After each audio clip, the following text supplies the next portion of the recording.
Hey, everybody. Thanks for tuning in. On this week's episode, I interviewed Rob Warren. On Twitter, he's known as Bikes and Bitcoin. And Rob works with Upstream Data. And he's, in the Bitcoin mining world, obviously, with Upstream.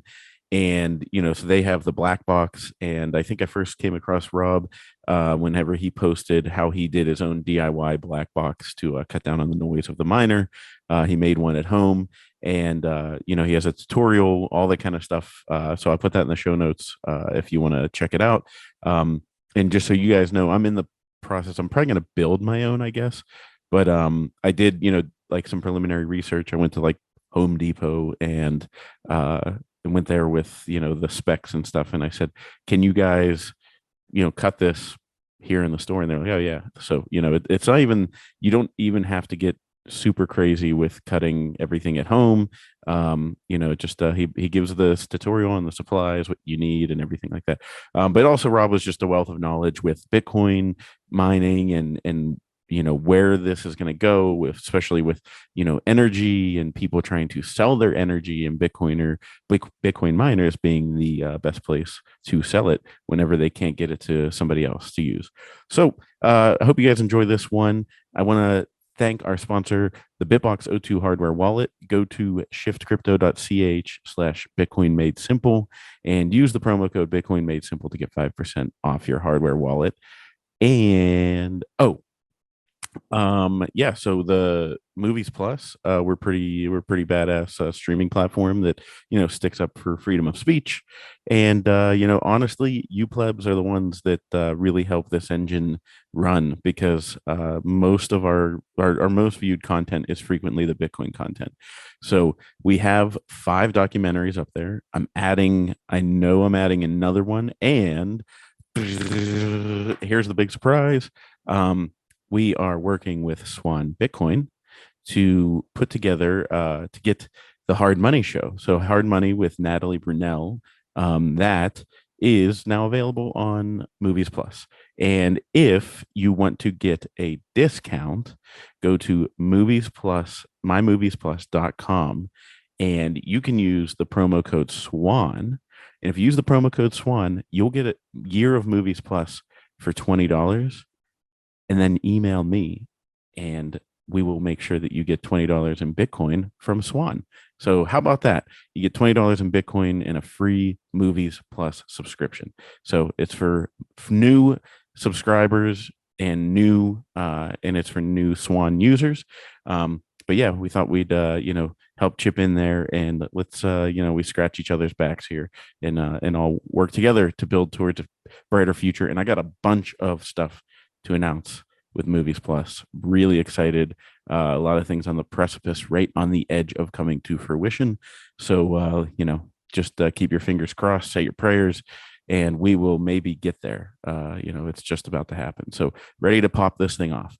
Anyways, enough of that. Enough of me talking. If you want to reach out to me, just follow me on Twitter at Cory_Tusick, and you can email the show, Bitcoin Made Simple Podcast at gmail.com. Thanks. Rob, tell me a little bit about your background, and how you got into Bitcoin. For sure. Yeah, so I was actually first heard about Bitcoin through, if you know, Wences Casares, who had essentially a custody company and was getting interviewed on a totally non-Bitcoin podcast called Econ Talk. And so I heard about it first then when I was actually still living down in New Orleans. I'm on the Colorado Front Range now. And like everyone else who was working in startup, thought to myself, oh, look at this thing. It seems like a bit of an asymmetric bet, right? You sort of come for the gains and stay for the revolution. And so I looked into it. And at the time it was trading, like 300-400, promptly forgot about it. And then, the light bulb finally clicks, as it does for a lot of folks, and started buying 2017, right as we were kind of coming after that, like just had broken 1,000, and we're going through that last cycle bull run. And I sort of looked at it like a lot of people did, which is like, hey, look at this as an asymmetric bet. It's sort of the as much of a Robin Hood D10 that you could be in 2017, is that you would look for things that seemed like they had more upside than downside. Didn't really understand the network itself. didn't understand what made Bitcoin so unique, didn't understand the properties of the network. That learning really came in like 2020, 2021. Yeah, and then it's one of those things that, like a lot of folks, like you get in for one reason and then you grow, you learn, you realize, holy cow, there's a lot more to this than I previously thought.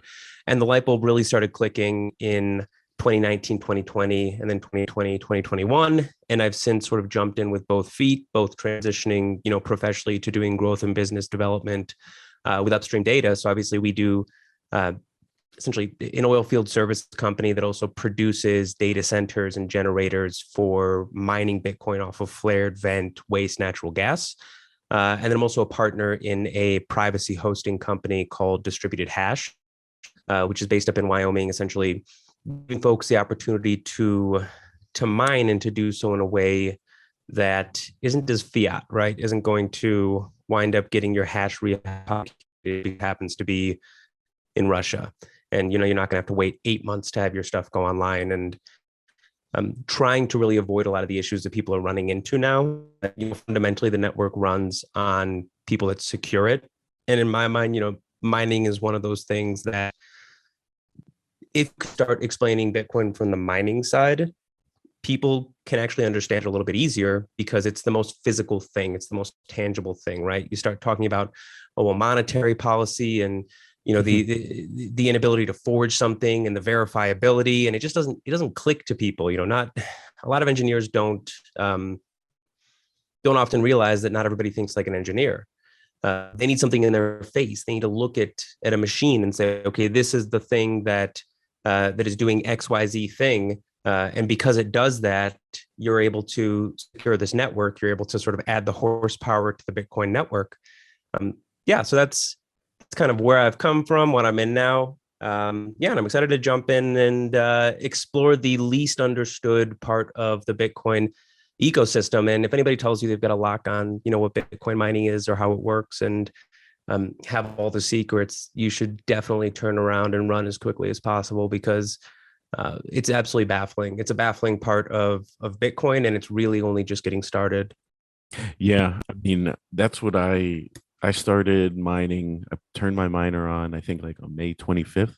Um and and I figured, I mean, I had been waiting so long to get into it. And I was like, you know what? I just got to do it. And at least, not buy like a $500 one. Like I got to buy like, brand new, like 110 terahash. What's miner? Let's go. And that way I'll like really understand it. I wanted to buy a lot more, but my wife was like, just get one and, let's, take our time. Yep. Um, and I was like, first off, oh my God, this thing's loud. Second, it blows off a lot of Oh, you heat. had it in the Oh, house. uh-huh. Um, Ooh. so yeah, we'll review that later because I have some questions there for you because you have more experience there. But yeah, it is one of the most tangible ways to explain it to people. Because like for example, I had my brother and his family over yesterday, and I showed him the miner, and like it made sense to him from the standpoint that I was like, yeah, it makes like I was like with the price being down right now, I don't know, like $10, something like that. Maybe like if it, I mean, if it really dips and the hash price doesn't change, maybe it makes $5 a day. I don't know. I was like, Sure. but it makes money, and he was able to look at that and be like, ah, like yeah, like that makes sense. Like, and I've been telling people, you kind of change your mindset a little bit, where like if you could buy a business for 8 grand and it immediately starts kicking off free cash flows, you would do Yeah. it. So like, why not get into it? And then so from that perspective, I was like, I need to do it. And then also you're there's just so much to learn. So I was like, I don't even know if I'm going to be in profit for like a little bit, just because I'm figuring out like, is my electric cost going up because of the air conditioning? Like what is happening that's causing, where's my Yep. profitability line? How much of the is the miner using? Um, so yeah, I'm right there with you with I think it's important, and I think it's a good way to understand it. Um and you said something before we started the call, before we start going down the just purely mining rabbit hole, but you said I said we were talking about being distracted from everybody on Twitter talking, everybody's freaking out. And you said welcome to the Thunderdome. Um So if you were getting in the ramp up in 2017, you were here for it. You lived through the, oh my God, we're at 20K, and then it just, the floor just absolutely dropped out from under everybody. So this is to be expected, right?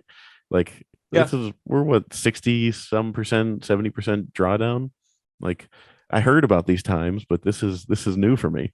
it's here. I mean, it's par for the course, right? The biggest thing is like it's simple, and everybody's going to troll you during a bull market when you're saying, the in pure Matt Odell form, stay humble, stack sats, don't Hmm. over leverage yourself, don't get out over your skis and try to, play a bunch of financial trickery. um, don't do that.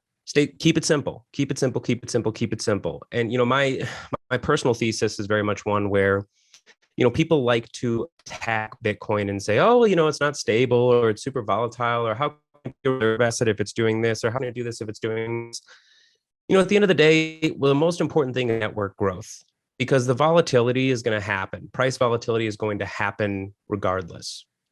You can't bring this entire new financial ecosystem online without people coming in, over leveraging, having boom and bust cycles simply happen.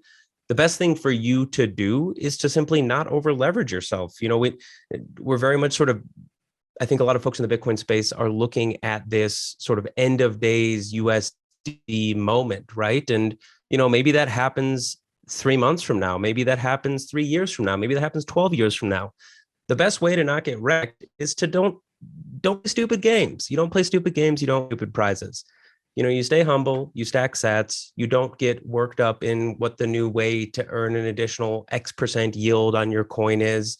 Because as we're seeing right now, and I really think that we're going through a bit of a deleveraging on the business side of things, where all of these sort of Bitcoin adjacent companies who have gotten into these sort of bad practices are now starting to deleverage because of a general macro phenomenon that's happening. And so they're winding up having to do things with their Bitcoin. You've seen, even this morning, people are trying to assay how much Bitcoin Celsius has so they can get an idea of if they have to start liquidating, what's going to happen. Hmm. People are worried about Sailor. Oh, what's his liquidation point? What's he going to do? At the end of the day, the best way to not worry about this stuff is to not play stupid games. Build in the Bitcoin space, do so in a way that is not leveraged. And, at the end of the day, they say time heals all wounds. Well, time heals all Bitcoin pains. If you're in for one cycle, you get to feel that rush of, holy crap, here we go again. If you're in for two cycles, I mean, if you're looking cycles back, a lot of those people, if they could not play stupid games and just kind of held and did their thing, a lot of those folks are retired now, or they get to choose their careers in much more self-directed ways. So, if you can do one cycle, you can do two cycle. Just don't do stupid Yeah. stuff with your Bitcoin. Don't put yourself in undue risk. Yeah. I mean, that's what I tell people. You have to get like to a certain point. Like, let's just say, hypothetically speaking, even if you were somebody that was on like, because a lot of people are saying, get on zero, which is like a dangerous thing to do. Like, I always tell people, buy Bitcoin with money that you're okay with, like, not touching for 4 years. Yeah. And that way, the price, you don't sweat the price. But I would just recommend to people at a minimum, like, you should have that 6 month runway of safety net. Just, I mean, life is, you need that. Um, so if you have a 6 month runway, great. If you start stacking on top of that, great. That's just this isn't financial advice. I'm just telling advice for people to be careful, and don't, like you said, don't over leverage yourself. It's a dangerous game. And yeah, so neither of us will pretend to know what exactly is going on in the market, but it'll be interesting to see what happens here with Celsius and all that stuff. Um, That's right.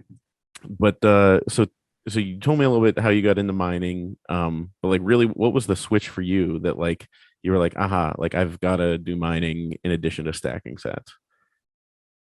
I mean, there's a ton of reasons, right? The vast majority of people, I think, are really used to this idea of, how do I acquire? Yeah, how do I coin? And so the primary conversation that most people have is, okay, which exchange should I sign up for? And then it's sort of the best of the worst is what you have to sort through, right? Am I going to go with Kraken or Coinbase or whomever else is going to sell me Bitcoin? And with that comes a whole series of of KYC, of AML requirements that you have to move through. And it's easy because it integrates with the current banking system. But if you care about privacy and you care about, protecting your Bitcoin and custodying in a way that you're not going to receive a knock on the door in a couple of years, the next question you ask yourself is, well, okay, I guess we could just buy no KYC Bitcoin. And so you do that for a little bit. And so you go to BISC or you go to the, aztec.co. And those are great, great services. And you can buy Bitcoin that way. And I think the next question you ask yourself is, well, why am I going through all this when I could actually support the network directly and I can generate the Bitcoin myself and I can then stack sats through, especially because we're not in a hyper Bitcoinized world. So there's still sort of this not over leveraging, but we're existing in a fiat system. You're buying miners typically, priced in USD, not priced in Bitcoin. You might pay in Bitcoin, but they're not going to be priced in Bitcoin. They're going to be priced in USD. Why don't you treat this as essentially an opportunity to, as you say, sort of buying a business or buying an entity that cash flows? Why don't you think of this as essentially investing in the pickaxes themselves, and then you're sort of opening up this world of mining as a very new and very unique way to participate in the Bitcoin network? Because there's one thing to say, buy your Bitcoin, go no KYC, self custody, throw everything on a cold card, do your multi-sig. Okay, that's great. It's very different if you're saying like, okay, well, now how do I use waste products in the energy market to power Bitcoin miners? Well, that's a really interesting problem. And it's a huge problem in the energy space. Massive amounts of natural gas are vented or flared, just or even leaked into the atmosphere, and that's wasted product. So there's waste product on the energy production side. And then on the other side of things, there's waste from the actual energy use of the miner itself. So now you're opening up this avenue into home mining where there's a really incredible amount of building when it comes to things like, can I throw my miner in an immersion setup and then heat my water for my house, or heat my HVAC system during the winter? That is an entire domain of mining that hasn't even really been touched by people yet. In my mind, that's going to be something that becomes pretty standard in the next, say, 3 to 5 years, where people say, okay, well, I can pay to essentially have a sunk cost, which is every time I turn my tap on, I get warm water, or my water heater can pay me money and it'll cost me, X amount more. And then, the finances of mining themselves have entirely blown up. I actually don't care if I have the most efficient Bitcoin miner. I'm trying to get my water, an old S9 that's not going to be quote unquote profitable by sort of standard mining metrics, but I don't care because I'm using the waste product. It's all cost recapture to me. So I think I've kind of went through the full arc right there. There's a lot to jump in on. So kind of let me know what perked your ears up on that front. Yeah, I totally agree with you there at the end when you're saying about the waste products. And I think there's just a huge opportunity. I actually just released last week an episode with Michael Schmid, who's doing the Bitcoin water heater. Love him. And awesome guy. Oh yeah, just great dude. And like I just told him, I was like, dude, the entrepreneurial side of me, I am ready to go. Like, because I said it would be funny to orange pill Mark Cuban by going into Shark Tank with a product, and you describe the product as like, hey, you attach this to this little box to the outside of your water heater, hook in these pipes, and it heats your water, and you don't pay for the water heating anymore. You actually make money off of it. And they would all be That's like, right. they'll be like, take my money, take my money. This is the greatest product. Like how, because you, like Michael was saying, wouldn't you go into a Home Depot and you had to go get a new water heater? And it was like, or just keep that tank that you have there and attach this device. You can take it from us for free, and you'll also make a little bit of money every month. So it's like such an easy pitch. And then like we were just laughing saying Mark Cuban would be like, how does this exactly work? And then you'd be like, oh, it's a Bitcoin miner. He'd be like, like, get him stuck there. But yeah, I mean, I think that there's just such a huge market there to repurpose the energy, and I'm thinking of ways that it can be repurposed, like just all over the place. Like I've seen people, do greenhouses, that are heated by Bitcoin miners, and and I think of that Einstein. Is it Einstein? I don't know. I'm an idiot, so don't take this, plebs. But like somebody, I think it was Einstein, said that it's a law of physics that energy can't be destroyed or created; it just can be transferred. And Sure. so it's like you're taking that electrical energy, and a lot of people say like Bitcoin is energy. Like it's the it's the monetary value that somebody will have to expend energy to acquire from you at a later date. But it's not actual electricity. But you can turn that That's right. electricity into heat. You can turn it into this, that, the other thing. And so like um with my miner, like as soon as I plugged it in, like I said to you earlier, it was so loud and so hot. And I was like, I told my wife, I said, I can say with pure confidence this will heat our house in the winter. Just the one. Like Yeah. it blows off so much heat. So it's like now in the summertime, what do I do with it? What do I do with that heat? I got to figure something out. Get a Bitbox O2 hardware wallet from Shift Crypto. Go to shiftcrypto.ch/Bitcoin made simple to get a Bitbox O2 hardware wallet. Use the promo code use the promo code Bitcoin made simple.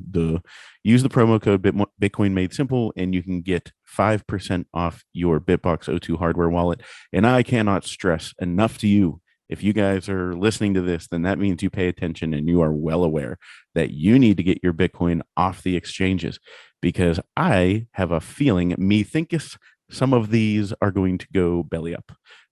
So you think, oh, Coinbase is a really safe one? I don't know. We are catching a lot of people that have, been swimming with their trunks off, and the tide has gone out, and they're all standing there going, "Oh my God, I don't have any of your Bitcoin on the anymore. I was rehypothecating it. My bad." So yeah, why don't you protect yourself? Get a Bitbox O2 hardware wallet and transfer that stuff. It's simple, sleek, sexy, as Luke says, and it's easy to use. Get your Bitcoin off the exchange, put it on a Bitbox O2 hardware wallet. Go to shiftcrypto.ch/Bitcoin made simple and use the promo code Bitcoin made simple to get 5% off. But you've talked about that in like the energy, the gas in industry, like using their wasted gas. Like, where do you see the innovations coming? Are these oil and gas companies going to start like figuring out how to produce these different products? Or I mean, what do you think happens over the next couple of years? So the biggest thing that you have to remember on the commercial side of things is that oil producers want to sell their product to an energy market. That is the general thesis. Whether you are digging a frack well, whether you have a coal pit, whether you have a nuclear power plant, anyone who is investing in the energy production side of things wants a buyer. And I think that the way that most people think about energy, particularly electric energy, is it really comes from the residential side of things. We think of energy in terms of, oh, I get my electric bill and I get my gas bill, and that's energy. Energy is that. Or, oh, look at that. I'm going to plug my Tesla in and of, putting a couple of gallons of unleaded into my F-150. We really have only been trained as consumers to understand energy from the angle of people who are buying energy. And so there's been this huge kind of progressive moral agenda towards, oh, we have to get rid of the bad energy and bring the good energy. And that opens up this whole rabbit hole about, production and supply chains and pipelines anyway. But I think it's missing the fundamental point, which is that energy producers need buyers. And what Bitcoin mining allows you to do is to essentially bring the buyer of energy, both the first and the buyer of first resort and the buyer of last resort. You can bring them directly to the market wherever the marketplace is. So for instance, one of the biggest issues with a lot of renewables is that a lot of renewable production sites are terribly far away from the actual consumption site. Energy is a really interesting thing in that it is not something that is predominantly transportable across national lines. Every country is essentially producing their energy internal, natively in their country, whatever that might be. And even in something like the US, where you have multiple grids, it's not like it's even particularly easy for me to send electricity from New York to California. It can't really be done. You're hopping grids at that point. And especially, I can speak to the Rocky Mountain Front Range, a state like Wyoming that actually has huge solar and huge wind production, very, very consistent wind production in Wyoming, there's no buyers. There's no buyers. Wyoming has, around 500,000 people. 500,000 people, they're essentially wasting energy. You drive up 25 and then you cut north from Douglas and you keep going north, and you basically have coal plants on one side and you have wind turbines on the other side. And the vast majority of the time when you drive by there, half those turbines are turned off. And so now think like a producer. Think like somebody who says, oh, we're going to do something green. We're going to produce energy. They want a buyer. They want a buyer. They don't just want a buyer. They need a buyer. And so something like a quote unquote renewable, like a solar or a wind, their peak production times are not at peak consumption times. When the sun is shining the hardest in the middle of the day and the wind is blowing the hardest in the middle of the day, they are producing the most energy. The buyers are not there. Buyers are typically operating on what's called the debt curve, which is a very common consumption curve in just in energy markets overall. What if you can bring the buyer to the seller? You look at something like an energy producer. So take like a coal plant. Coal plants, depending on their build, I know of one in Wyoming that wants to operate at approximately 60% load consistently. Now, the reason for that is because it's a coal plant, which means that you've got these big turbines going, you've got all these coal scrubbers, you have all these integrated systems that need to be kept at appropriate pressures. You don't always have 60% demand on your plant. So what happens when the demand goes to 40%? Well, all of a sudden, my turbines are spinning slower, which doesn't just affect that system. It affects every additional system in my energy production, in my energy producer, in my actual power plant. And something like a coal scrubber actually become disproportionately less efficient. So you're using less energy, but you're worse environmentally because you don't have that base load there. It's the same thing when you go to any type of energy production. You go to nuclear. Nuclear guys want base load on their plants. And the reason for that is because if I get big changes in demand, I don't want to have to be moving these radioactive rods in and out of the main core. Mm-hmm. And the reason I don't want to do that is because it can take hours, if not days, to change based on demand if I have something like a nuclear plant. So think like a producer. A producer wants somebody to buy their energy. Bitcoin is the only thing on the face of the earth that instantaneous demand, that not only will I constantly buy energy from you and I want it continuously, because I've got a market that if I want to sell it, I can sell it. Not everybody who gets into Bitcoin mining wants to hold Bitcoin. That's just the truth. Mm-hmm. On the other side of things, I can sign agreements with these Bitcoin miners, as they often do in Texas, where when the energy price gets to a certain level, the Bitcoin miners don't just serve as people that are buying energy, but they can sell insurance back to the producers and say, when a price gets to a certain amount, you pay us, essentially pay out this insurance, and we will wind down so that you have that excess capacity to send to Gladys, who's in the middle of Amarillo and wants to turn her AC unit on. So thinking like a consumer, the incentives are incredible because you don't have to actually go to the level of government and say, oh, the EPA wants you to do this thing to reduce waste. Bitcoin consumes waste. You don't have to go and say, well, we want you to turn off so that you can save Gladys so that she can turn her AC on. These guys have already come up with agreements where if it becomes unprofitable to mine, they essentially are selling insurance policies to the grid, so they're shutting off anyway. It's one of the, if not the only free market way to actually incentivize growth in the electrical grid that doesn't require the thumb of the government coming in and pushing on the scales. So in that scenario with the insurance you're talking about, are they selling actual insurance, or what are they just in their contract saying like when it gets to a certain price, that would mean there's more basically peak usage and we'll start to scale down our operation at that point? So there's two mechanisms, and it depends on how you contract it. And this is like, we'd be talking about these like multi-100 megawatt guys. Mm-hmm. When energy prices are below a certain level, they are obviously incentivized to buy energy and to mine on it, right? And the power producers love that because it's base load. In the middle of summer, when you get these hot spiking days in West Texas, they can sell the insurance back to the grid and say to the producer, okay, well, there's actually two mechanisms that are going to incentivize them to shut down. One is just the natural electricity price. So as the electricity price spikes, as demand goes up, miners are incentivized to shut down at a certain point because they're not profitable. What they can also do, because they're so huge, is they can go to those energy producers and via the second mechanism, which is essentially a contractual obligation. Hey, if you hit demand that you project is going to be at XYZ% of your total load of your producer, we will take X number of megawatts off of the offline, right? Which, if you think from the perspective of a producer, how incredible that is because I basically get to make money running my facility at, 250 out of 300 megawatts production.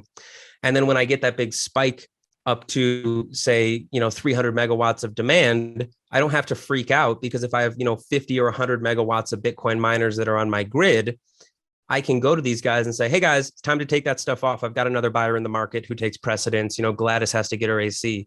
So this is kind of the big boy mining game that I don't think not a lot of folks, because they don't understand how energy markets work in the macro sense, don't really grasp those dynamics.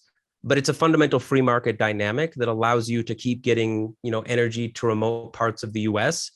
Now, that being said, of course, it does not work perfectly. Of course, there is like a baseload demand. Of course, there's going to be, a hit piece coming on CNN in the next 3 to 6 months saying Bitcoin miner means that 15 people starve in XYZ country because they couldn't keep their refrigerator on. I'm sure it will happen. But the fundamental piece is that it's a free market mechanism that allows energy producers to continue to produce energy and to produce it at larger scale, which is net positive for consumers. Yeah.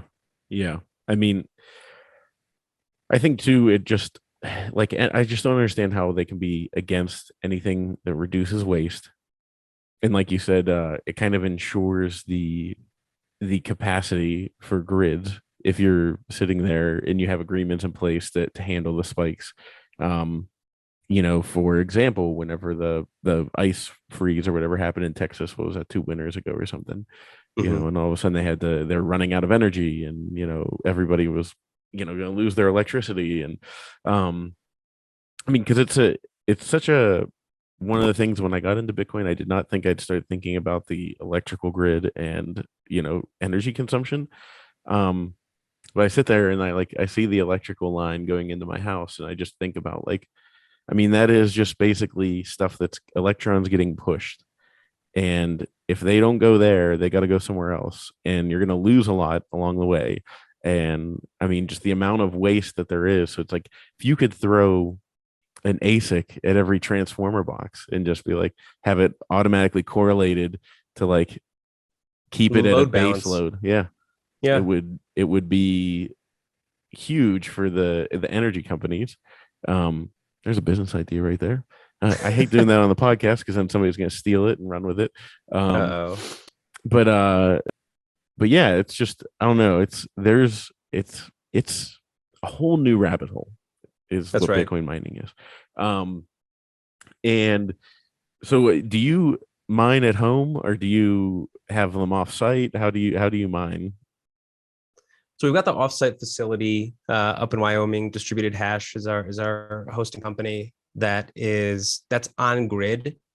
Essentially, the premise around the establishment of that company was that we didn't like the lack of customer service in the hosting space, and we're hearing a lot of horror stories from people who had signed things just to get their hash back and then weren't allowed to actually talk about what they had experienced. But you hear things regardless. And it was, it's to us that it was as Steve Barber, CEO of Upstream Data, would say, it's a very fiat minded way to run a company, where you kind of cram everybody on the bus and then figure out how you're going to raise money later. It's not great for customer service. So that's one thing that we're doing that's very privacy oriented. We collect only the information that we need. We host everything on our own servers. We don't have any sort of third party providers that we mess with in this way. That's one way that we mine. I also have been super interested in home mining because of that waste energy side of things. So when my wife and I bought this house that we're in now, it has solar on the roof. And the guy who sold us the house was very, very excited. He was showing us the energy bill, like, oh, look, it's $0 every month. And I thought to myself, well, this is fantastic. I was mining in our apartment when we were in an apartment. I built a black box, the open source version, and put it on my balcony and had that thing sitting out there in the middle of a Rocky Mountain summer. thought, well, what could I do from the house side of things that would kind of capitalize on what we have here. So I actually went ahead and built essentially took an S9, which is, for those sort of non-miners, would be considered sort of old gen technology. It is about 3 times less efficient than sort of current new generation like amp miners, or BT miners that you might be looking at that are in like the multi thousands. You can get them for a few $100. They're pretty rugged. I've got basically a stack of S9 boards sitting behind me, that are in various states of having had the crap beat out of them. So they're tanks, and you can experiment on them. And at the end of the day, if you are mining for non-fundamentally commercial reasons, they're the perfect tool to play with. So I actually went through the process earlier in the year of mounting an S9 in my laundry room, taking the fans off of it, then taking an inline fan, like a 4-6 inch inline fan, pumping air through that S9, which then of course would be heated because the S9 is running.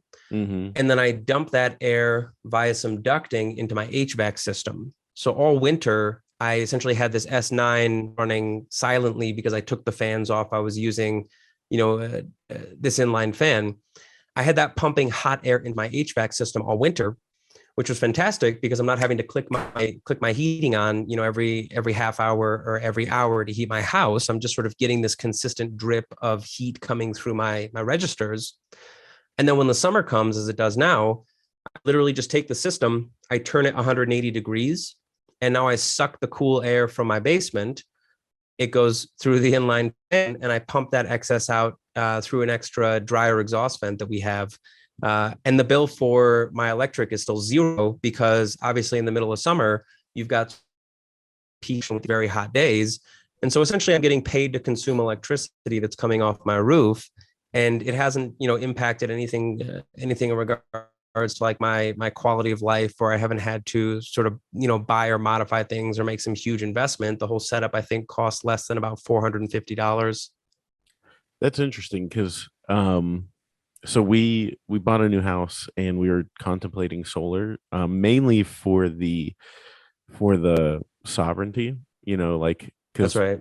we moved out into the country, and we have our water, we have our own like sewage, everything's on our own. The only thing that I depend on utilities for is the internet and electricity. So I was like, if I can get electricity taken care of, then I literally need to get the Elon Musk internet, and I'll be good to go. You know what I mean? Like I Yeah, could the Starlink on world the could, roof. yeah, the world could go to hell, and we would live our normal life, and everything would be fine. Um, Exactly. so, but the one thing with the solar was, I mean, it comes with a ton of tax incentives right now, which Yeah. I'm like, okay, in my mind, I'm like, either like put that tax money aside and buy Bitcoin with it, buy some miners that are going to start generating. But the main issue was that it'll be like 500 and some dollars a month, like for 20 years or something like that. Like Insane. they finance it. Yeah. Um, I mean, you could pay for it up front, but that's a pretty big investment to have. And even still, it won't. We don't have gas. Everything runs off electric. Mhm. So like our house's consumption exceeds what the solar could do. Um, so I'm still thinking about it. Um, but I want to start. I mean, even then though, I was like, I'm still gonna use the electricity from the grid to mine Bitcoin. Um, but you're able to mine Bitcoins purely off of solar at your house. Yeah, it doesn't. And the funny thing is that if essentially what I'm incentivized to do is because I have the solar on the roof, is I can throw as many miners on my panel as I want until I hit the break even of whatever the ASIC is that I'm running. So I Mm-hmm. can throw a bunch of cheap S9s, which are hashing at about 96 joules per terahash. For comparison, a new generation miner is going to be anywhere from like 24, 25 up to like 32, 33 joules per terahash. So you get about a 3x efficiency. Um, I don't care about the efficiency if I have this quote unquote excess energy that's coming off my roof, because whatever rate my utility provider is crediting me for, the Bitcoin network is actually giving me a better rate. Mm-hmm. So my incentive is not to worry about what my effective rate is, because the only thing I'm concerned with is that it's basically I'm getting 1 or 2 cents per kilowatt hour from my utility, or I can pull it directly off my roof, and I can have it hashing directly through this miner, essentially straight out to the Bitcoin network, which is a consistent, continual buyer of Bitcoin, a sort of buyer of energy, so to speak. So yeah, I'm incentivized to keep doing that. I've even talked to folks who, on the commercial side of things, are looking to use Bitcoin mining as a way to either, well, there's one gentleman who essentially has like a solar install company, and his interest is, is there a way that I can help finance people getting solar on their roofs if I toss a couple of S19s next to their HVAC, their AC condenser, and I essentially can use whatever excess energy they have to power these S19s. I'll front the capital for the S19s, they'll front for the panels. So there are people already thinking about doing it in that way. I've even heard guys that want to build a microgrid. I believe it's down in Arizona. They want to build essentially a large microgrid, a solar microgrid. They would then, sell eventually to their main grid. And what they're thinking about is, okay, well, the permitting for this thing is going to take me, potentially 12 to 36 months, depending on how much everyone wants to fuss and fight about it and whose back needs to be scratched. Why don't I just finance the building of this grid and then throw a bunch of these upstream hashes out there and then just mine and essentially cost capture? I can capture my assets immediately. I can start cash flowing them. As soon as we actually get the clearance to sell to the grid, I can either flip that on and sell to the grid, or if the rate is what I'm getting from my Bitcoin mining, I can just continue to do that in some capacity. So it's definitely already, and people are thinking of it both on the small scale, the residential side, as well as the large scale, the commercial side. How many acres of solar panels would it take to build a mini grid? And that would have to be huge. Oh man, I don't know about that one in particular. I would definitely be the wrong person to ask for like the discrete numbers, but you have to upsize. The biggest thing from what I understand, having talked to these guys, is that you have to upsize the land that you use for your peak demand by like many multiples. And then you have to be concerned with energy storage simultaneously, which is why Bitcoin is such a strong incentive, because, Bitcoin is this immediate. Store it. You don't have to store it. And, there is no storage on the electrical grid. And if you want to go get a megawatt battery, if you want to get in the market for that, go see what the supply chain looks like and how long it'll take you to get a megawatt battery. And then go realize that, nobody's really trying to store a megawatt. People want to store, 50, 100 megawatts.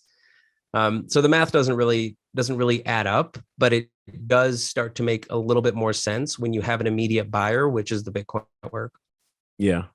Man, that's so I got to run through my home system, because basically, for sure. So our house is a decent size. So like, I thought, okay, like it's not gonna be noisy.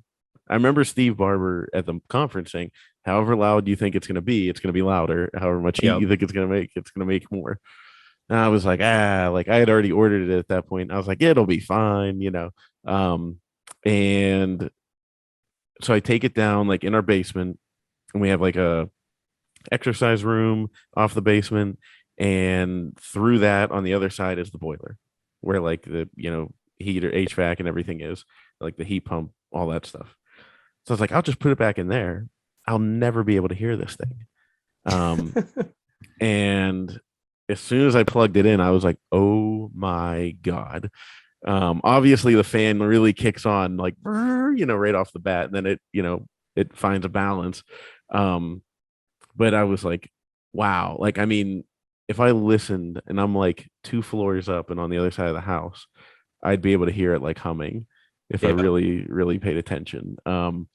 And I can certainly hear it on the main floor. So like I could feel my wife's eyes like burning the back of my like neck, like I was just sitting Just there like, waiting for her to say something. oh yeah. I waited like it was like 3 or 4 days into it where I was just like, all right. It's like so I said to her, I was like, so it's a little bit louder than I thought. And she was like, yeah. um, she was being patient, and she lets me mess around with these things that I want to mess around with. But I don't know if it's causing the heat, but I do want to pump the heat outside.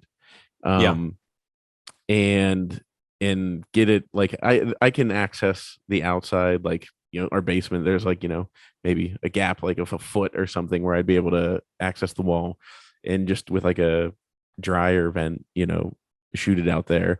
I've been advised to use 8 inches, because 6 inches will probably choke it.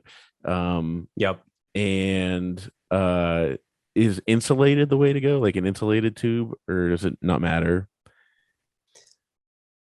Sorry, you're set on keeping it in your boiler room Well, that's where I had the electrical outlet installed. installed. Mm-hmm. So there's a couple of ways to think about this, right? So we obviously with upstream data, we launched the black box, which is this passive product that allows you to essentially store up to two new generation miners entirely outside. Mm-hmm. So we've actually been doing a lot of guys have been reporting data about how things have been running in the heat. We had a guy who was in that tropical storm in Florida that was taking videos of his black box getting battered by the wind, and things were running fine. The biggest lessons that we've got from those guys have been around the actual the air tightness that inside of the box that creates a differential between your hot cold barrier. So if you think of the way a lot of these mining systems, whether it be like a large warehouse, like a large air cooled warehouse, obviously, or something like the black box, or something like a hash hut, which we have are these commercial custom buildings, be 20 feet long and fit 230 miners. They all essentially operate on the same principle, which is that you want a really clean differential in your hot cold barrier, and you want that differential to be airtight. The reason for this is because these were smart guys who designed these ASICs, and these are actually really, really powerful. But what you want to avoid at all costs is heat recirculation when you don't want heat recirculation. Mm-hmm. So if I was going from something like a downstairs sort of a basement setup, first thing I would be concerned with is, am I getting enough air intake of my machine? So if you're Mm-hmm. running like a single Watts miner, Watts miners have, pretty powerful fans on them, Big Daddy fans. I would get something like, an 8-inch or a 6-inch inline fan. Mm-hmm. The good thing about an inline fan is because when those AC fans get ripping, as those Mm-hmm. cyber hornets, that's a function of obviously using a smaller fan. So it's a smaller fan that is having to spin faster, obviously, to get the appropriate amount of air to keep those chips cool. And I add an inline fan, and you can actually do it in sequence. You can add the inline fan and leave the current fans on the machine. Mm-hmm. Inline fan is going to be it's still going to hum, but it's going to hum more like your dishwasher and less like that ASIC fan. So if you get something like an inline fan that you use as an intake, you like 8-inch, port that to the machine, you leave your stock fans on, and then you go exhaust 8-inch to your exterior. As long as you can keep that 8-inch, because you really do want more airflow getting through this thing, you should be good to start dropping the sound of the machine overall. And the next thing I would think, if I was in your shoes, would be building one of these like custom box setups, more like sort of the cooler setups, because at the end of the day, the sound is going to come from the fans. The chips don't make noise; it's the fans that make the noise. So step one would be get that inline fan, which is going to up your CFM, and that inline fan is different frequency. It's not going to rip. And then step two is like, okay, now how do I start enclosing this actual thing? Whether you want to toss it in a cooler, you want to build a version of a black box, you want to buy a black box, it really doesn't matter. It's all tinkering in this space, and it's as much as you want to invest in it. But that's really the way I would go with it. If I was running like a single Watts mine, if you started to get, say, like 2 or 3 Watts miners, I I I have heard I've heard murmurs from guys that do HVAC that you have to start to get you have to be a little bit more conscious about putting too many particular gen ASICs into your actual like living space and then porting that air externally or pulling air internally. The reason for that is that all of your HVAC systems in your house have to be sort of balanced. Essentially, they have to be sort of loaded appropriately, and you don't really want to create like a positive pressure differential or a negative pressure differential in your actual living space, which you could very well do if you start stacking, 3, 4, 5 ASICs in your basement or something like this. You could create a bit of a vacuum effect, which wouldn't necessarily want because it would start to goof with other systems in your house. So it would start like blowing too much air out or something, and you'd have like it would be sucking air from the basement up to the rest of the house, and like Yeah, have like a like if noticeable wind. yeah, like you could, if you were pulling air from the outside in, you would start pressurizing your house from the basement. That could create some goofiness with your current HVAC system that you've got, in your home. And just the opposite, if you're pulling from the inside of the house to the outside, are you creating a negative pressure differential in your house? That's going to cause issues with efficiency in your actual HVAC system. And by no means am I an expert in this stuff, but that's sort of the What you've been warnings that I hearing. was getting when I was building the system. I didn't worry about it because it's an S9, and S9s are relatively low CFM. There, I've got mine, clicking at like 8 to 900 watts typically. But the second you plug in a new gen that's ripping, 32, 3,300 watts, totally different game. Okay, so that brings me to my next question because I'll go through the I'll read the stats for you here of what my miner is doing right now. It's Nice. the what's miner 30 S plus plus or whatever. Cool. Um so the power, like when I look at the miner on like the what's it called? IP address. Like Um the firmware. Yeah, the interface. yeah. Um, help me walk through this information. I don't know if I can screen share or figure out how to do that. Um, let me see if I can. Might be able to share. It's gonna give me an option. What do I want to share? I want to share. All right. Can you see the? There we go. Yeah. So this is what um I'm dealing with as far as like does that power consumption of 3560, does that mean like how much it's using on average a day? So I don't know precisely how it calculates the power consumption in What's Miner's interface. Mm-hmm. Uh, your the assumption I would make around that is that 3560, 3,560 watts is your consumption across some kind of period. Um, Okay. every every piece of miner firmware is going to do some kind of tuning, which is that sound you hear when you plug it in and it ramps up and it goes down and then it slowly works its way up. And every miner does that in a little bit different way, every brand of miner that is, Mm-hmm. until it gets to a point where it will stabilize. And that stabilization happens based on not just the inbound energy. So you get a power outage that's not going to be drawing 3,500 watts. But it's also contingent on things like your ambient environment. So your efficiency and your power consumption, the tuning response of the miner will change relative to something like, sitting in West Texas at 110 degrees in the middle of the day versus sitting in Florida at 70% humidity versus sitting in Colorado or Wyoming at 1,000 feet of altitude where the air is a lot thinner. So what the miner wants to do is it wants to find a stable place where it can just sit based on whatever settings you have it on. And I can see that you've got it on normal mode. What's miners obviously have like low, normal, and high mode. So it's got this happy spot. It's sitting there at normal mode and it is just camping. Looks stable. The fans Mm-hmm. are consistent and it's just cranking. It looks like 113 terahash.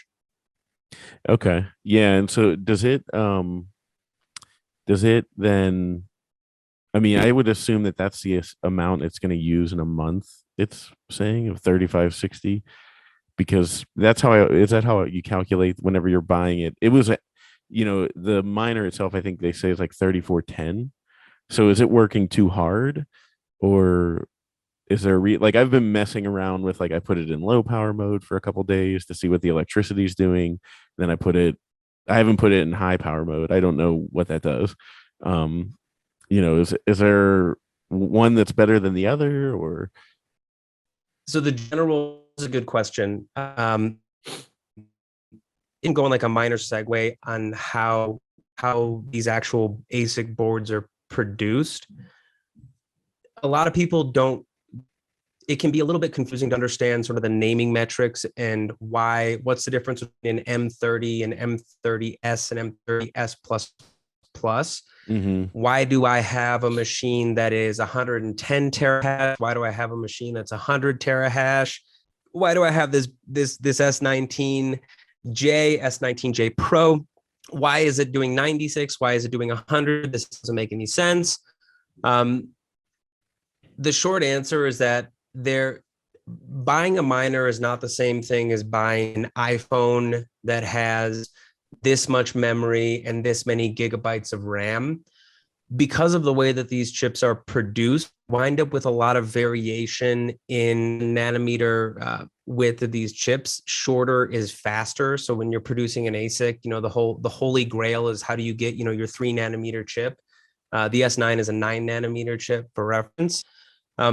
You get variation in those chips when you produce them en masse.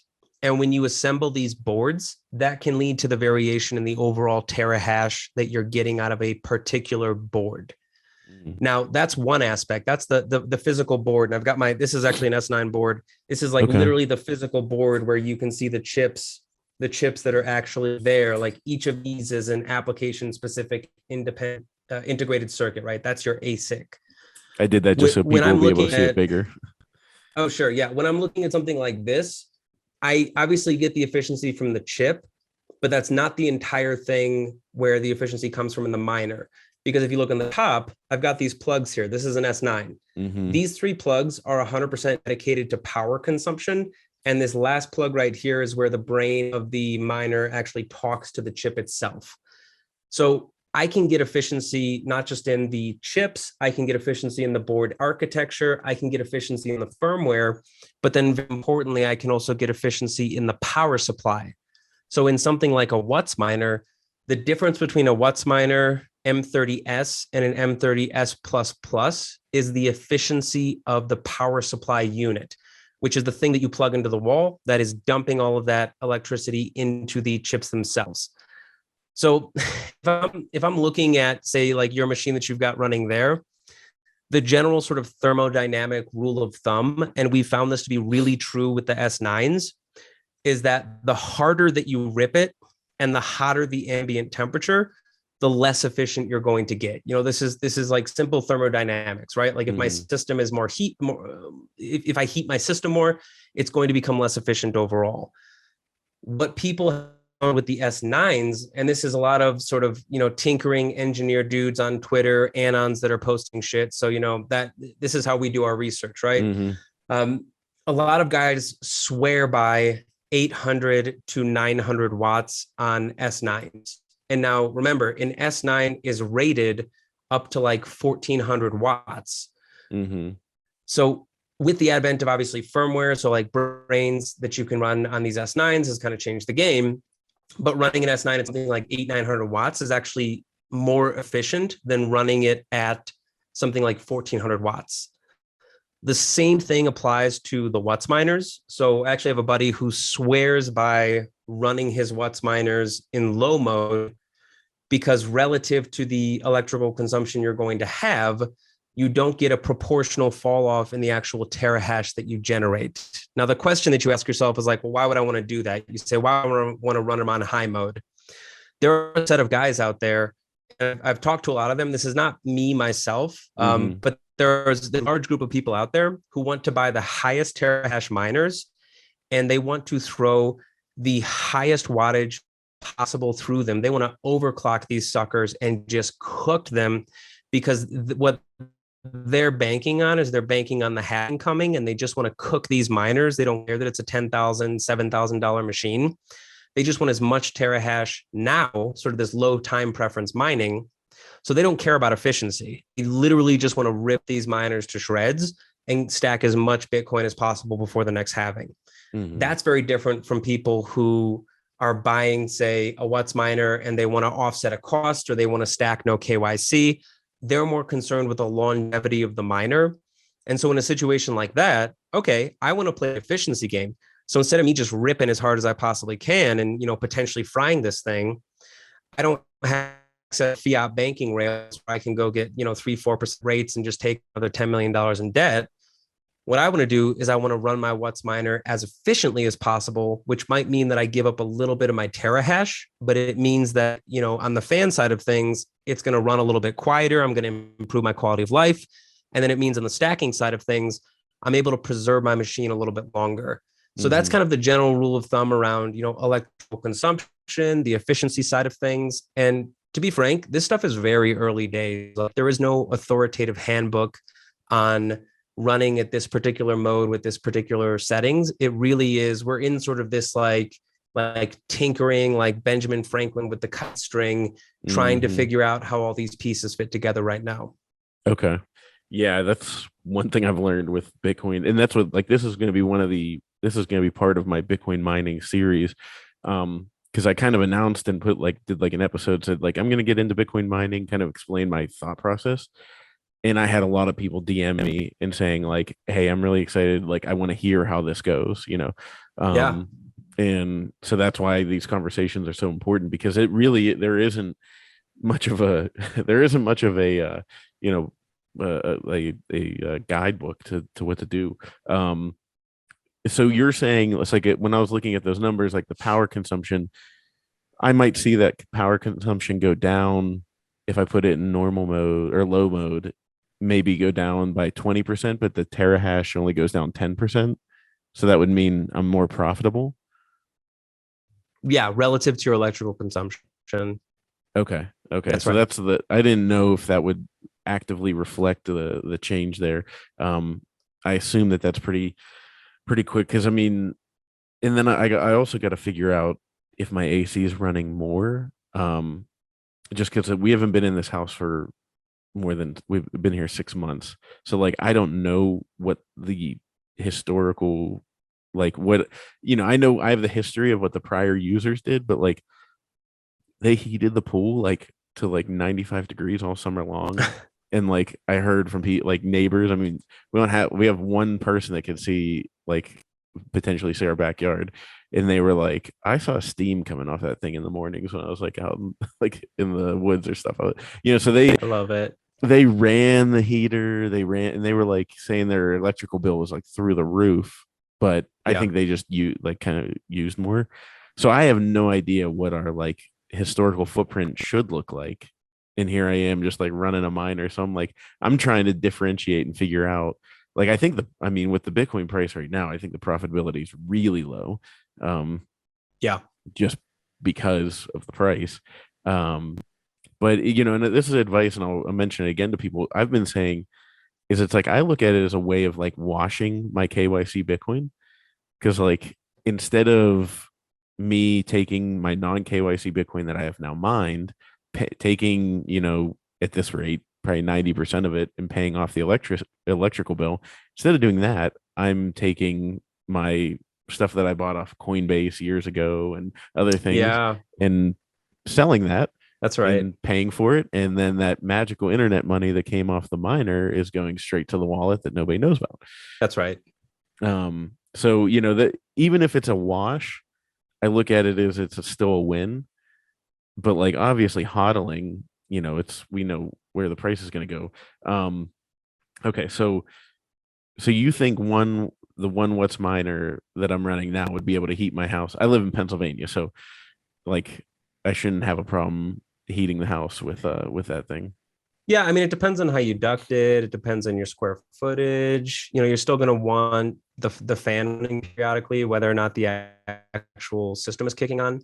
Mm-hmm. But it's not rocket science, right? Like Mm-hmm. you can get a pair of tin snips and you can cut a hole into your HVAC, your return box, and you can throw, an 8-inch, essentially there's a little insert that you put in there and you can seal it up. Like it'll cost you $100 something bucks, $200, and you can pump your heat into it and you can see what it does. There's 100% chance that it reduces the amount of time that your system runs because you're going to be putting that heat to use. Or you could just, leave the basement door open, flip Yeah. around your whole system and use that inline fan to basically just throw that air into your basement. Heat will rise regardless. And there's a million and one ways to do it. There are guys that do everything from double loop immersion cooled systems that switch from your water cooling to your air cooling and then will cool with a dry cooler. I don't have enough engineering degrees to be able to figure that one out on a weekend. And there are other guys who literally just, put it in a black box in their basement. And when they are feeling a little bit cold, they open up the door and that heat comes out. Or if it's a little bit warm, they just vent it out through one of their egress windows. So Mm. it's an inexact science in all ways right now. Yeah.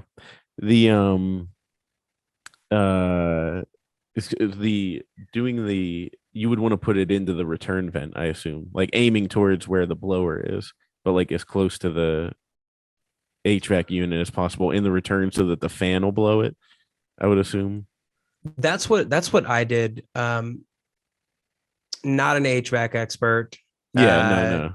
didn't even have tin snips. It was very sketchy cutting the hole in the side of that return. Highly recommend gloves and proper tools and equipment. But yeah, at the end of the day, like if there's heat going into your house, like it's a simple system. Like your thermostat is going to read the ambient temperature of your house. If it gets below a certain threshold, it's going to click on your system. Your system is going to suck air through your returns, and you can get very technical with that in the way that you want to go about it. But it's a simple system. Yeah, It's going to heat your house. yeah. There's a non-zero chance that will provide a substantial amount of heat to your house. Oh yeah. And then so you mentioned a couple more questions. I won't take too much of your time For because sure. I know you probably got to run. But we so I saw some of those videos of the cooler vent, and like I love the black box. Which, by the way, if Steve's listening, I've sent him a DM. Him and I don't know each other, so we haven't connected. I sent him a DM and I said, "Dude, you send me a black box, I will shill it on the podcast for like a year." Thing.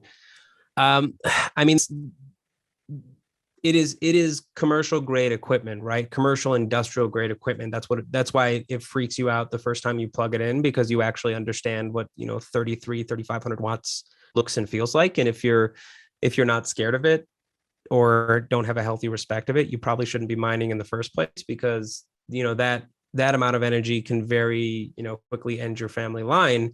It's not messing around with electricity. There's a reason why you have to really know what you're doing when you start getting a half megawatt plus, not even speaking of like the 10 plus megawatts of power. It's a big question, this like black box issue, right?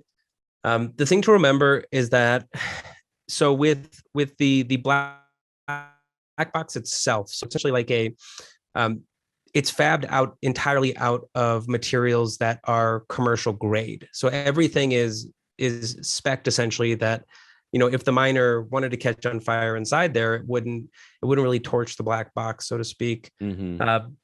That being said, the miner itself has protective systems built into it. We're thinking, what is the catastrophic case? The catastrophic case is that, I have electricity arcing through my machine and it's going off the wires, it's shooting sparks and things like this. I've never seen anything like that happen. More common that I've seen, out of the hundreds of machines that we've been running with our facility, is that you have a bad power supply unit. So there was a batch of some like early Watts miners that had bad power supplies. I don't know what was wrong with them, but they had the tendency to blow. Essentially, it looked like it would shoot sparkles out the top of them, like very, very Wow. scary. But not something that is causing like a catastrophic fire. What generally happens is that something pops, it scares the piss out of you if you're within 50 feet of it, and the machine shuts itself down. That being said, when you start putting into something like a black box, it's safe. It is rated to dissipate that many watts in heat. It's actually over engineered with the surface area on the front vents and the intake on the back vents. So the cooling issue is not really an issue because the box itself is rated to disperse that much heat. The fire issue is not a huge issue because, the materials of the black box and even the homemade black box, there's the carpet padding there, but then there's also the sheathing of asphalt sheathing, all that stuff is fire resistant as well.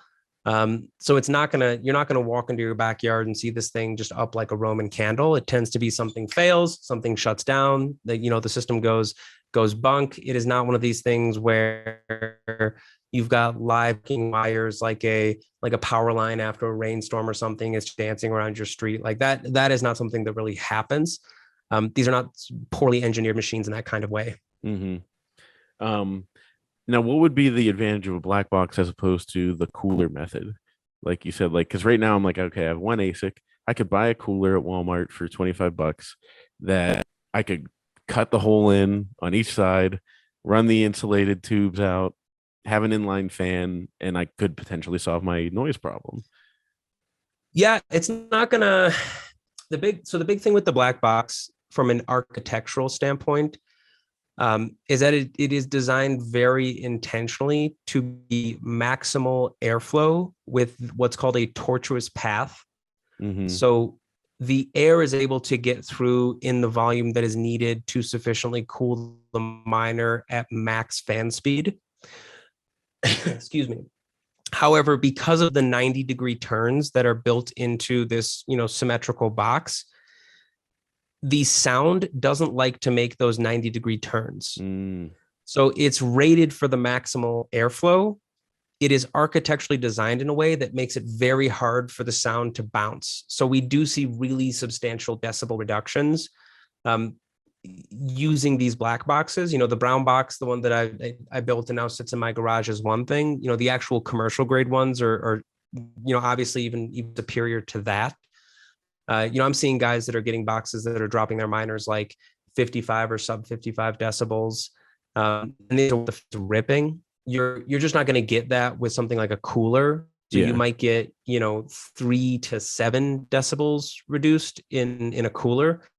Now, that being said, it's easy to go to Walmart and buy a cooler and go around and play with that. But, again, it's not really commercial grade. It's something that is typically like made out of plastic or it's injection molded. So like I personally would be a little more nervous tossing the miner into a cooler and then having it run at that high temperature, because I don't know much about is the plastic going to melt? Is it going to soften? Is it going to create issues when it's sitting there for 3 or 4 months? I don't know.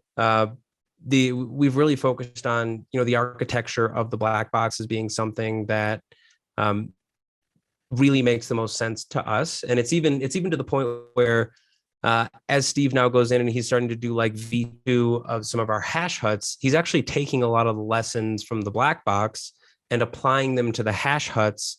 So things like, the symmetrical design, things like how you position the miner higher up in the actual box. And what that means is that you essentially decrease your risk of things like water ingress or dust and debris coming in and moving through and actually getting to your miner. So there are all these little things that you don't necessarily think about until you actually talk to an engineer who's put in a few hundred hours in actually designing this thing. That kind of resonates throughout now eventually all of the company's products. That would be my recommendation, is like definitely, experiment, by all means experiment, but there's very intentional reasons why the black box is designed the way it is. It's working pretty impressively just based on what we've seen. Mm-hmm. And for comparison for people, I mean, what's miner tip? I haven't tested the decibels, but what's it usually something like that run at? I mean, it depends on the fans, depends on like the ambient temperature and how hard the fans are running, but you'd be seeing something ripping at like, the 70s, like mid or high 70s, which is like it's an uncomfortable thing to be standing by. When you start to get stuff down into like these 60s and 50s, is where it tends to become more sort of a hum, let go in your sort of ambient background. It's not going to be quiet like the peaceful forest of yore. Like, it's definitely not what you're going to be getting. There's going to be some kind of sound. But when you start getting into that like mid low 60s, you start getting 60, definitely sub 60. That's where it becomes one of those things where you're only going to really notice it if you try to attenuate to it. And even there, it depends on how close you to it. We've got guys that are throwing their black boxes in their backyards next to their condenser units or underneath their decks and things like this. And they say like, yeah, I'm sitting out on my patio. I don't hear it unless I'm really trying to listen for it. That's really the goal, is that it just kind of, it's quiet enough that you're not going to, it's not going to be bugging you. It's not going to be top of mind. It's just going to kind of fall into the background. Mm-hmm. Yeah, no, that makes sense. And then last question, I promise. You mentioned the inline fan, and that can kill the noise. Like you can so if I buy like an 8-inch fan, because how big are the fans on a miner typically? Those are like 5 inches, maybe 6. Depends what kind. The What's miners are a little bigger than the S19s, but of course, like the S19s have twice as many fans. Mm-hmm. So if you put like if you get an inline fan in, I would assume you something like Crypto Cloaks to get a 3D printed attachment. Get some mining pants. What's that?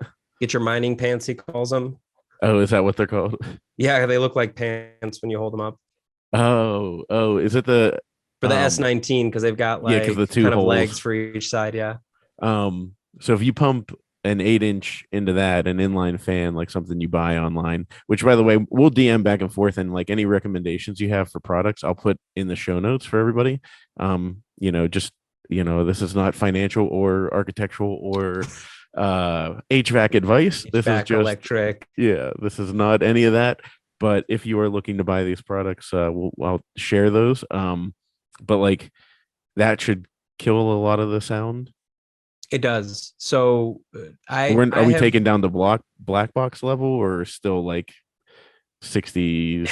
I mean, it depends on your setup. So like personally, I was looking through a lot of different inline fan setups. I'm in Colorado, and believe it or not, there's a lot of cannabis grown here, and a lot of guys that are selling inline fans. And so I was kind of kicking tires for like some of the larger 6-inch, 8-inch inline fans, which wind up actually being, for my particular use case, not the best, because I was trying to optimize for quality of life. So I went for the AC Infinity brand, and what I've liked about what they have is that it's not a terribly loud. They're actually particularly quiet, even running at their like 80-90% capacity.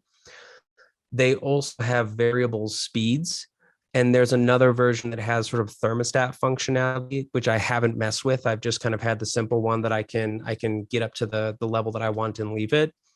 The name of the game when you're starting to mess with inline fans is that what you're essentially wanting to do is that you want to make sure that you're pumping more CFM cubic feet per minute than the max CFM of the actual miner. And you want to be generally creating a positive pressure differential, because if you're creating positive pressure, which basically just means that you have the inline fan and then the miner, it's almost like you're trying to sort of force, like you're pushing more air through the machine than it can even handle. Then it may necessarily be even able to handle. That is a better way to be than to have your fan on the other side and to working harder, have more CFM coming through your machine than is able to go through your inline fan. Because what can happen in that situation is that you wind up with a static pressure between the exhaust of the miner and the intake of your inline fan. So imagine like all of this air comes through your miner. It is kind of ambient. Maybe you've got it coming through a tube or something, some kind of filter, whatever it might be. Generally the lower pressure, the better, which is why people tell you to go for like the larger ducting. It goes into your miner. It obviously accelerates past the fan. It gets nice and hot, trying to take as much heat as it can from those chips. And then it gets spat out the back end. And when it gets spat out the back end, if your fan doesn't have high FM on the other side, it winds up sitting there, and it can actually create this sort of wall effect where the air is not able to actually vent through your inline fan, and it kind of sits there, and you can get hot air ingress back into your machine. You can get it to start overheat and things like this. And that's not even to mention the fact that the jury is still kind of out on running that already heated air through your inline fan, because that will heat up your inline fan and it will make your inline fan less efficient. So the name of the game in air cooling is positive. Keep the airflow as high as you can. You can start to experiment with like no fans. I mean, it's really, this is still the Wild West, so nobody really has the quick and dirty solutions to things. But the general rule of thumbs are, if you're going to go with the inline fan, go positive pressure. Don't torch it by putting it on the back end. Don't run the risk of creating that static pressure on the back end and then overheating your machine. But of course, your results will vary. It could be, this is the kind of system where, if your tubing is twice as long, it's going to change the dynamic of the whole thing. So it really is a case of kind of figuring out the principles that serve you best in your implementation. Okay, so put it on the intake side, get as much air going as possible, and that'll be my first step. Get a fan, a supplemental fan. That's, I think, step one. Step two is attach the tube so that it goes outside. And then make sure your exhaust hole is big enough so that you can get all that air successfully out. Because a lot of those dampers, like those automatic dampers that they have on, particularly like your dryer exhaust, they're gonna choke a little bit on the exhaust. So make sure whatever you've got pumping out there is gonna let the air really get cranking out. So you need like an 8-inch wide open hole. It's a big hole. Yeah. That's why a lot of guys go through like garages, or they go through like windows in garages and stuff like that, because that's a big hole if you're putting something like that in your basement through your foundation. Yeah. I might go, the laundry room's right above, so I might cut up into the laundry room and go out the window there. That might be better. That's right. Because that'll be easier. So an 8-inch hole, and I mean, like, what do you make? Or nothing's gonna crawl in, or you're not gonna get stuff in there, but like without a damper, are you? I mean, you're gonna wanna put like some kind of mesh screen or something like some chicken wire or something, right? Yeah, it'll be a nice place to hang out in the winter. I'm sure the squirrels will want something to chill by. If you get some of these 28-degree days. Well, funny thing is, we're gonna actually get chickens, so that that's our last thing that we have to rely on anybody else. But the chicken coop will be heated. Chicken coop will be heated. That's exactly. Keep the girls warm. Yep. Well, dude, Rob, I appreciate it so much. Thanks for hanging extra time than we had booked. But where can people find you and check out all the work you're doing? And I'll make sure to put the article and all the stuff we talked about in the show notes. For sure. Yeah. So the easiest place to find me is just on Twitter at Bikes and Bitcoin, all one word. It's got my name there, Rob W, Bikes and Bitcoin. And then that can kind of take you down the rabbit hole of, other stuff that I've been building. It's a Bitcoin magazine contributor, writing some stuff there around home mining. And then from there, you can explore a little bit in the distributed hash side of things. So we just got the Twitter up. It's hash distributed. And yeah, really the best thing is, if you DM me on Twitter, I'm happy to send you any more information about that you might be curious in. But yeah, I appreciate you having me on. It's really been a pleasure. And it's one of those things that is so intimidating to everybody, and it doesn't get any less intimidating once you actually start participating in it, because, it's one thing to program a protocol and then have some of the smartest programmers on the face of the earth look at it and go, this is crap for XYZ game theoretic reasons. Mm-hmm. It's a very different thing to say, hey, I want to take an entrepreneurial, bet and see if we can integrate this energy buying market into waste gases on, the Permian Basin or on my solar or my wind farm. That's such a different world to play in. And I think that, I just want people to appreciate it, and I want them to not understand it, because you're not going to understand it. But I want you to get the point that, energy is human flourishing. Energy is societal growth. Energy is the future of mankind. And you don't grow as a community by reducing the amount of energy that people have access to. That's absolutely backwards and absolutely Mhm. anti-human.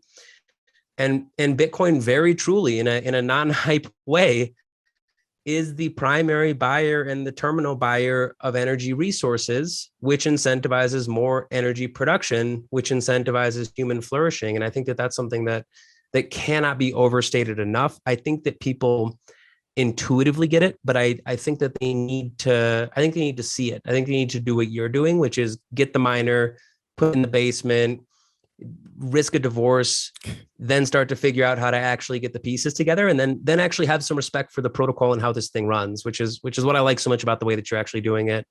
Yeah, you gotta dip your toes in, and and you just got to do it. That's how I did it originally with Bitcoin. I said you got to invest enough where if it dips, you sweat. Mm-hmm. Um, and that's how I really learned about Bitcoin, and like really, okay, I need to understand this thing. And now with the miner, it's like, okay, yeah, no, I got to understand this too. So, um, That's right. but yeah, well, I appreciate you coming on, and I look forward to doing it again. Amazing. Likewise. Thanks again to Rob for coming on, and thanks again to our sponsor, the BitBox02 hardware wallet from Shift Crypto. Go to shiftcrypto.ch/Bitcoin made simple and use the promo code Bitcoin made simple to get 5% off. Talk to you guys next week. Bye.